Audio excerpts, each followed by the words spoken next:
It shouldn't have taken a global pandemic for us to admit it, but the coronavirus has unequivocally proven that the Great Western experiment to liberalize China through trade has failed. The Chinese Communist Party must pay for what sources tell Fox News is now the costliest government cover-up of all time.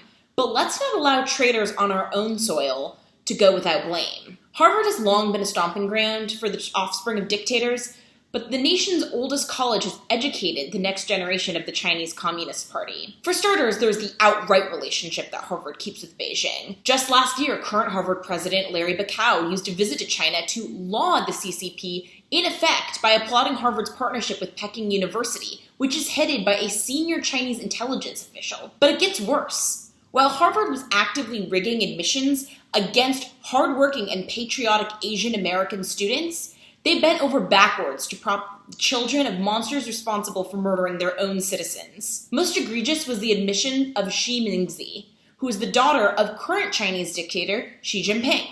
Harvard allowed her to study under a false identity, presumably not for any need about publicity, because when they allowed Bo Guagua to study there, he was spotted driving a Ferrari, driving a Porsche, and a stretch limousine. In fact, when the New York Times went on the record to ask Guagua and his friends if he contributed at all to his father's spectacular downfall within the Chinese regime, they said that, quote, his concern for China and its people is deep-rooted and real. Quote, he's a big thinker. When he gets drunk, he talks about important things. At least 3 former Chinese Communist Party officials had grandchildren who attended Harvard.